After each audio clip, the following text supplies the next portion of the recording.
अस्सलाम वालेकुम, मैं हूं ताहिरा और आप देख रहे हैं कुकिंग विद ताहिरा का चैनल। कैसे हैं आप सब? उम्मीद है अल्लाह के फजल करम से आप सब बिल्कुल ठीक ठाक खैर खैरियत से होंगे। आज मैं बनाने जा रही हूं आलू गोश्त। आलू गोश्त बहुत ही डिफरेंट तरीके से बनाऊंगी। आपको बनाएंगे ना उस तरीके से आपको बहुत बहुत मज़ा आएगा। बहुत टेस्टी, बहुत ही यमी बनता है। बनाना बहुत आसान है। आइए देखें नए तरीके से बनाने वाला ये आलू गोश्त कैसे बनाते हैं और इसके लिए किन चीज़ों की ज़रूरत है। तो देखिए यहाँ पे मेरे पास मटन है, ये 750 ग्राम है। इसको मैंने अच्छी तरह से धो लिया है, साफ़ कर लिया है इसको। इसके अलावा जो चीज़ें चाहिए, 2 अदद मेरे पास बड़े साइज़ के प्याज थे और 2 अदद टमाटर थे जिनको मैंने चॉप कर लिया है। यहाँ पे मेरे पास अदरक का 1 इंच का टुकड़ा था और साथ एक पूरा फुल लहसुन जो था उसको मैंने छील के यहाँ पे रख लिया है। आलू यहाँ पे मेरे पास आधा किलो है क्योंकि हमारे घर में आलू बहुत शौक़ से खाए जाते हैं। और इसके अलावा जो चीज़ें हमें चाहिए वो ग्रीन चिली है, इसमें जाएगी। अब गरम मसाला थोड़ा सा जाएगा, 2 बड़ी इलायची, 1 बादियान का फूल इसके अंदर जाएगा। अब 1 दालचीनी का टुकड़ा जाएगा। यहाँ पे लौंग जाएंगे 5-6 और हाफ़ टी स्पून जाएगी काली मिर्च का पाउडर। 1 टेबलस्पून जाएगा इसमें साबुत धनिया और 1 टीस्पून जाएगा इसमें ज़ीरा। इसके अलावा यहाँ पे देखिए वही जो मैंने आपको अदरक और लहसुन बताया था वो हम इसके अंदर डालेंगे। और फिर बिस्मिल्लाहिर्रहमानिर्रहीम इसके अंदर हम गोश्त को शामिल कर देंगे। बिस्मिल्लाहिर्रहमानिर्रहीम इसके अंदर गोश्त में पानी डालेंगे और पानी इतना डालेंगे कि गोश्त अच्छी तरह इसमें डिप हो जाए और उससे ज़्यादा ही बल्कि डालेंगे। 1 टीस्पून डाल दिया है मैंने नमक। अब इसको कवर करेंगे और इसको बॉयल करेंगे, यानी यखनी बनाएंगे इसके, जब तक गोश्त हमारा जो है तकरीबन 80% डन हो जाए। तो चलिए तकरीबन 40 मिनट्स हो गए थे, इसको मैंने चूल्हा बंद कर दिया था और आप देख रहे हैं कि गोश्त जो है ये हमारा, ये देखिए हड्डियों से अलहदा हो रहा है, ये गल गया है अच्छी तरह से। इसको प्लेट में अलहदा से निकाल रहे हैं। आप सोच रहे होंगे बना तो आलू गोश्त रही हूँ लेकिन रेसिपी जो है तो कुछ पुलाव टाइप लग रही है, तो ऐसा नहीं है। बनेगी ये एक आलू गोश्त की रेसिपी और बहुत ही ज़बरदस्त किस्म की रेसिपी बनेगी। चलें जी, सारा गोश्त जो है ये हम निकाल लेंगे प्लेट के अंदर और जो यखनी बचेगी ना उसको हम अलहदा कर लेंगे और जब आप शामिल करेंगे ना तो उसको छान लेंगे। बिस्मिल्लाहिर्रहमानिर्रहीम कढ़ाई में डालेंगे हाफ़ कप ऑयल। ऑयल गर्म हो जाएगा तो इसमें बिस्मिल्लाहिर्रहमानिर्रहीम प्याज शामिल कर देंगे। प्याज को यहाँ पे इसमें हमने कोई ब्राउन नहीं करना, कोई पिंक नहीं करना, सौटे करना है, जस्ट इसको सॉफ्ट करना है आपने, यानी ये सॉफ्ट हो जाए, थोड़ा सा ये फ्राई हो जाए, इसकी कच्चेपन की स्मेल जो है वो ख़त्म हो जाए, उस वक्त तक इसको जो है ना फ्राई करना है। तो ये बहुत आराम से हो जाता है फ्राई। आप साथ साथ अपना काम भी करते हैं और साथ साथ इसको फ्राई भी कर लेते हैं तो आपका इतना जो है वो टाइम नहीं लगता इसमें।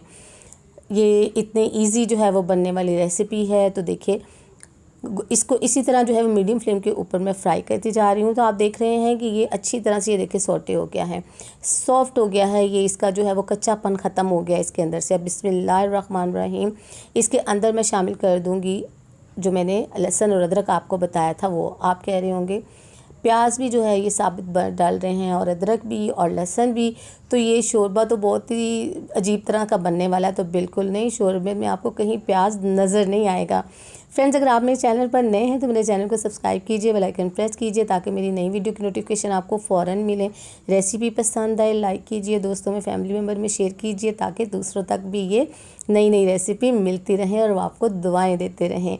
तो देखिए जी, इसको अच्छी तरह से ये देखें फ्राई हो गया है ये। अब हमने क्या करना है, इसके अंदर हमने बिस्मिल्लाहिर्रहमानिर्रहीम, देखें प्याज हमारा हल्का हल्का सा देखें हो गया। बिस्मिल्लाहिर्रहमानिर्रहीम इसके अंदर हम टमाटर शामिल कर देते हैं और टमाटरों को भी साथ इसके फ्राई कर लेते हैं। सारी चीज़ें हमने डाल दी हैं। अब जस्ट फ्राई होने वाला कि टमाटर भी हमारे थोड़े से सॉफ्ट हो जाएं, यानी जैसे कच्चेपन जो है टमाटर में वो ख़त्म हो जाए, थोड़े सॉफ्ट हो जाएं। और टमाटर का कलर देखें कितना ज़बरदस्त, आजकल बहुत ही फ्रेश और रेड टमाटर आए हुए हैं, तो जिसकी वजह से हमारे सालन का कलर जो है ना वो भी बहुत आला हो जाता है। क्योंकि मैं इसमें कोई कश्मीरी मिर्च जो है वो शामिल नहीं करने वाली हूँ, आम सादा जो है वो मिर्च इसमें शामिल होगी। चलें ये देखिए इसको जो है ना अच्छी तरह से हमने फ्राई कर लेना। तो ये देखिए टमाटर हमारे काफ़ी हद तक सॉफ्ट हो गया। हमने क्या करना है कि हमारा जो है वो प्याज नज़र ना आए, टमाटर नज़र ना आए, अदरक नज़र ना आए, तो इसको हमने निकालना है। निकाल के मिक्सी में डालेंगे, चाहे तो आप इसको ग्राइंड कर लें, चाहे तो आप इसको मिक्सी से जो है वो पीस लें इसको। तो चलिए मैं अभी आपको जो है वो दिखाती हूँ। इसको मैंने जो ग्राइंड किया था मिक्सी में मैंने इसको पीसा था। तो चलें जी, अब क्या करेंगे, ये देखिए सारा ऑयल से मैंने ये देखिए गोश्त निकाल के जो लिया था वो उसी ऑयल में मैंने डाल दिया है जो ऑयल बचा हुआ था। तो इसको थोड़ा सा हम फ्राई कर लेंगे। जब तक मैं मिक्सी चलाती हूँ तब तक गोश्त भी हमारा जो है ना ये अच्छी तरह से फ्राई हो जाएगा, इसके ऊपर एक अच्छा सा कलर आ जाएगा।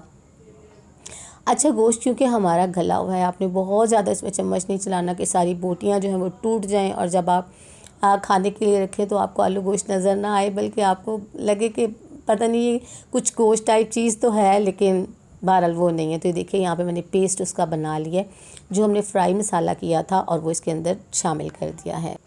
अब हमने इसको थोड़ा सा तकरीबन 1 से 2 मिनट तक जो है ना इसके अंदर फ्राई करना है। गोश्त के साथ मसाले को अच्छी तरह से इसमें फ्राई करना है और फ्राई करने के बाद फिर इसमें शामिल करते हैं हम कुछ मसाले इसके अंदर।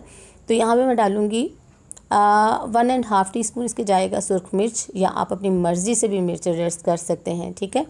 यहाँ पे जाएगा इसके बाद धनिया पाउडर 1 टीस्पून इसके अंदर मैंने डाल दिया है, और हल्दी पाउडर जाएगा 1/2 टीस्पून।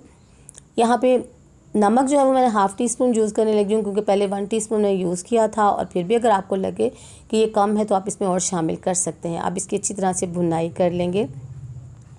अच्छा, भुनाई करने के बाद ना इसमें मैंने आलूओं को भूनना है, लेकिन मैं उससे पहले गोश्त जो है ना वो बाहर निकाल लूँगी, क्योंकि जब गोश्त के आलूओं के साथ गोश्त की भुनाई करेंगे ना तो इसकी बोटियों के टूटने का जो है वो ख़तरा है। तो इसको थोड़ा सा फ्राई करने के बाद देखिए अच्छी तरह से फ्राई हो गया, ऑयल ऊपर आ गया, इसमें बबल बनने शुरू हो गए हैं।